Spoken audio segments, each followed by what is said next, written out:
Was Trent Grimm right to reveal his source? Will Sam leave Richmond? Is Roy and Keely's relationship in trouble? We'll be discussing these questions and more in this video.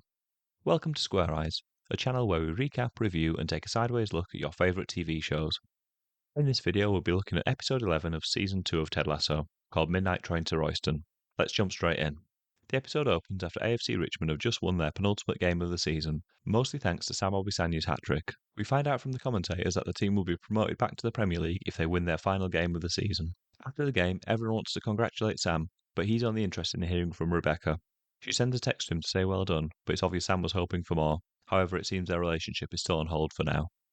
After the credits, we're in Rebecca's office, where Keeley is sharing the news that she's going to be featured in Vanity Fair's business issue. Ted then comes in to collect money from them for Doctor Sharon's leaving present.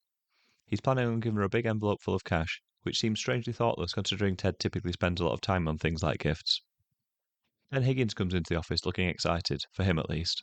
He's had a call from Edwin Akufu, a man who's just inherited £1.2 billion from his dad's tech empire in Ghana, and he loves football, so Higgins thinks he might be interested in buying out the club. The shock of this statement makes Keeley smear lipstick all down her face.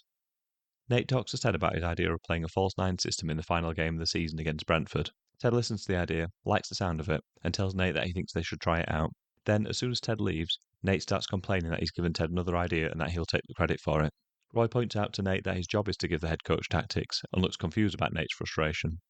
Then Nate asks Beard and Roy if they ever want to be a head coach. Beard replies by telling Nate a story about how he used to think trees competed with each other for light, but then it was discovered that they worked as a networked community to share the sunlight. Nate's too wound up to properly listen to what he's being told, though, and doesn't hear Beard telling him that he should work as a team rather than seek individual glory. Instead, Nate replies by saying he's going to tell everyone that it was his idea when his tactic works. On the training pitch, the coaches look unhappy with the players, and we assume it's because they're not coping with the new tactics. But then the angle changes, and we see that they're actually learning a dance routine, and it's so they can perform it at Dr. Sharon's leaving party in a few days' time. Their practice is interrupted when Edwin Akufu lands his helicopter in the middle of the training pitch. Ted tries to shake Edwin's hand, but he refuses the offer, saying he doesn't shake hands, but his assistant shakes Ted's hand for him. I think stopping shaking hands was one of the few positive things to come out of the pandemic, so I'm with Edwin on this one. If I was a billionaire, I'd probably pay someone to shake hands with other people for me too.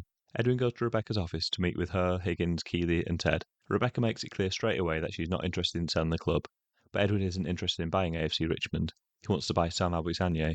This is exactly the kind of scenario that makes Rebecca's relationship with Sam so awkward, as she's not negotiating over one of the club's assets, but her potential partner too. Edwin is willing to offer an obscene amount of money for Sam, but obviously this is about more than money. Edwin asks if he can speak to Sam and let him decide for himself about what he wants to do. At this point, Sam enters Rebecca's office, and just as Ted tries to tell Sam not to shake his hand, Edwin jumps up and gives Sam a complicated handshake. Edwin and Sam then agree to go out and get something to eat. Sam doesn't seem sure about the whole thing, but he also seems excited about it too. Roy goes to collect his niece Phoebe from school, but when he arrives he's told that it was a half day and she went home with her mum hours ago. Roy then starts helping Phoebe's teacher to set up for an art event the school is hosting that evening. Then Rebecca comes into Ted's office and tells him about her affair with Sam. Ted obviously struggles to process this information and has to try and work out if it's a problem for him or not, but in the end he's happy for them. Then Rebecca explains how she's going to properly end the romantic entanglement with him because it's too complicated, and she talks to Ted about how she's torn about whether to sell him and lose a chance at happiness, or not to sell him and stand in his way of doing something that he wants to do. Ted tells her to listen to her gut and her heart, which is pretty bland advice, but doesn't stop it from being right. Nate has asked Keeley to help him go out and buy a new suit, so she takes him to a fancy fashion shop and helps him pick one out. The first one looks a bit ridiculous on him. Ted goes up to see Doctor Sharon, but finds that Higgins is back in his old office, putting his things back in because Sharon has already left the club. Ted takes the news badly and initially refuses to even accept the letter that she's written for him, though Higgins uses a letter-based pun to tempt Ted back into the office to take the letter before he storms out to find Dr. Sharon. Edwin and Sam go to a museum. They're admiring some Nigerian art, and Edwin casually drops into the conversation that he's just bought the piece they're looking at so he can send it to a gallery in Ghana. He tells Sam that it belongs in Africa. It's the same kind of logic that's behind his desire to buy Sam from Richmond. Sam tells Edwin that he's surprised there's no security detail following them around, but Edwin confesses that's because he bought out the museum for their visit, and the rest of the people there are actors, made to look like guests. The next outfit Nate tries on is a much better look for him, and Keeley tells him that it looks really good. As Keeley is helping him with his tie, Nate asks her if she ever wants to be her own boss. Keeley talks about how much Rebecca has helped her, but also how she's got ambitions. While she's talking to Nate, he starts to kiss her, completely misjudging the situation. Keeley tries to reassure Nate after she's pulled away, but he knows he's made a huge mistake and shouldn't have kissed her. Nate retreats to the changing room, where he spits at his reflection in the mirror. Despite the fact he didn't need to pick Phoebe up from school, Roy stayed at the school for a long time and seems to be getting on well with the teacher. They have an almost flirty kind of back and forth with each other. That's innocent enough, but it's clear that's not completely wholesome when the teacher asks Roy if he's married, and he simply says no, without mentioning Keeley. It'd be weird to answer that question without mentioning the fact he's in a long-term relationship, if there wasn't a little bit of a spark between him and Miss Bowen. Then we see that Ted's been waiting outside Dr. Sharon's apartment for hours, until she finally arrives on her bike. He wanted to confront her about her attempt to leave without saying a proper goodbye. He goes up to her apartment and explains how the team had a choreographed dance routine planned for her leaving do, and throws down the envelope full of cash that was her leaving gift. We then find out that Ted's taking her leaving particularly hard because of the people that have left him in the past, including his wife and his dad. It's obvious he's got abandonment issues, and this has triggered them off. Dr. Sharon keeps saying she said everything she wanted to say in her letter to him, but he refuses to read it, but eventually he relents. He reads the letter, starting off angry, but as he goes through it, whatever Sharon has written slowly melts Ted's heart, and he's welling up by the end of it.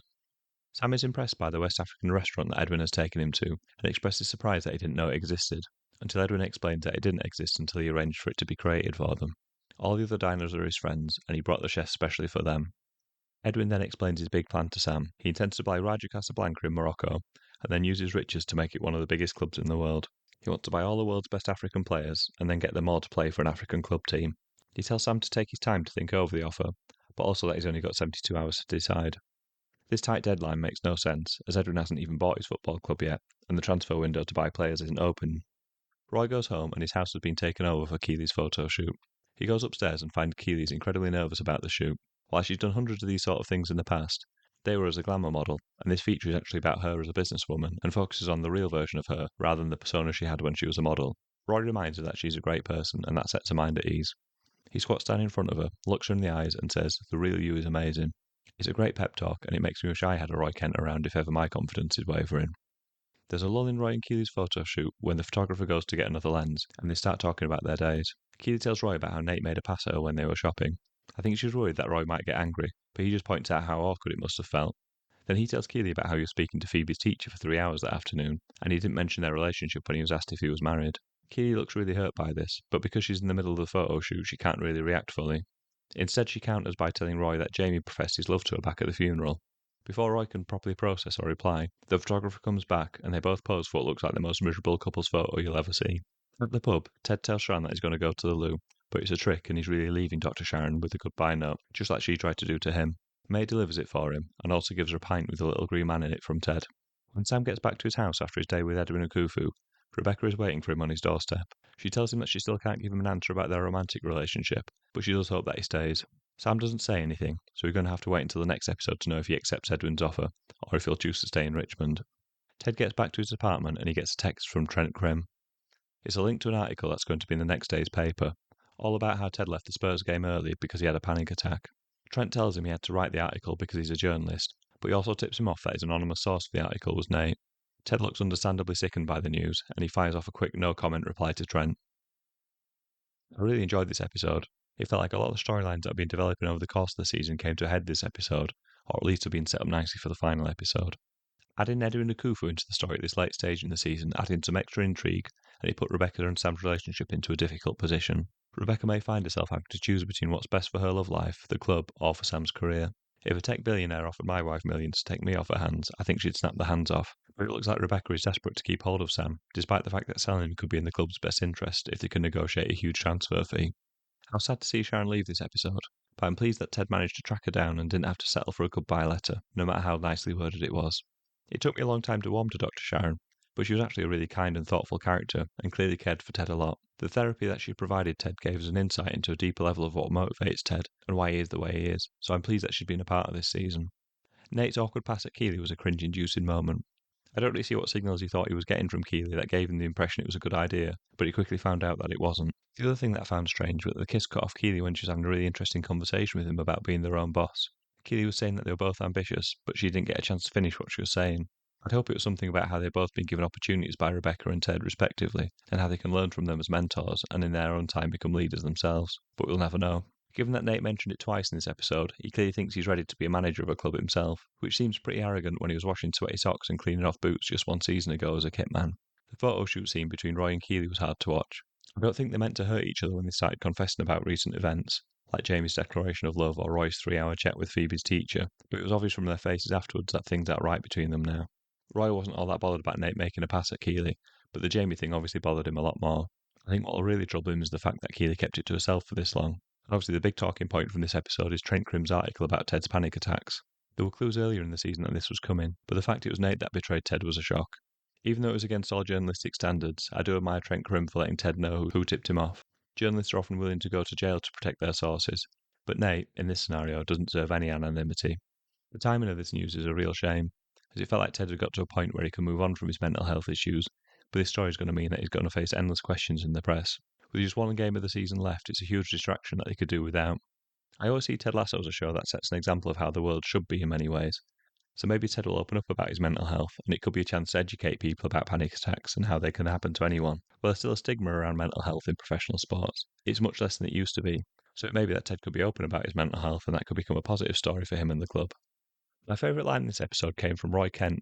When Nate says to him he's always wearing black, he replies, "This isn't black, it's dark heather charcoal." Roy Kent comes across as someone who doesn't care about fashion, but the fact he knows the subtle variations between black and not quite black suggests he cares more than he wants people to think. It seems appropriate that Sam drives a Tesla, an electric car, as he's taken a stand against lithium oil earlier in the season, so he wouldn't be wanting to drive a gas guzzler. While Sam sat in his car, we also see Colin driving his Lamborghini, which we saw him almost throw the keys away for in the Two Aces episode of Season 1, where the players are sacrificing personal items to try and get rid of the curse. In this episode, we see Nate's hair is almost fully grey. It's been getting increasingly grey over the course of the season, which Nick Mohammed, the actor who plays Nate, has confirmed was a deliberate choice to show Nate's change into becoming the nastier, darker character who betrays Ted. Nate said that he wanted the credit for the false nine idea, but it's a tactic that's been kicking around in football for a long time. It's been made popular in modern times since Pep Guardiola coached at Barcelona, but a quick Google search suggests its history goes back much further. There are a variety of suggested sources for the first false nine, but the most common one I could see was the Austrian national team in the 1930s, called the Wonder Team. They used their striker, Matthias Sindelar, to drop into midfield to make space for the rest of the team to attack.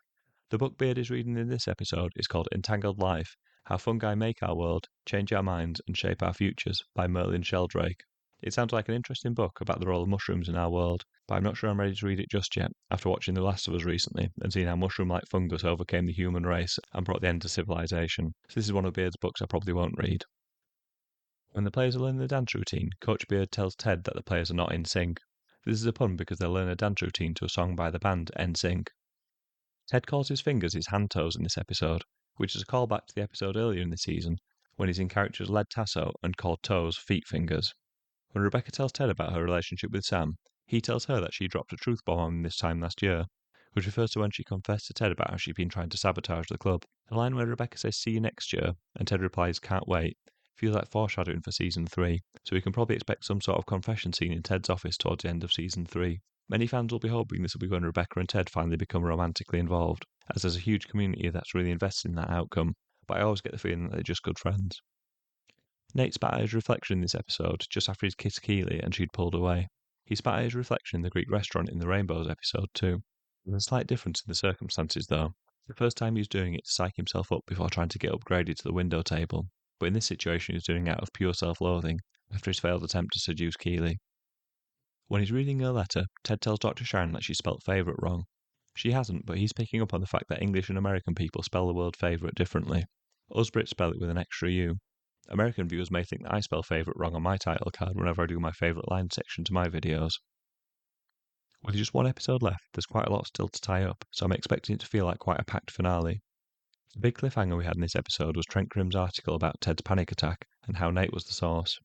We've seen Nate sliding throughout this season, but this betrayal of the person who promoted him from the club's kitman is absolutely disgraceful. It'll be fascinating to see how Ted responds to this, as most people will be furious, but I can imagine it might be more complicated for Ted. Then there's Sam and Rebecca's situation, which is now complicated by the fact that Edwin Akufu was willing to pay an obscene transfer fee to take him to Africa, but would that scupper Rebecca's chances of love with him?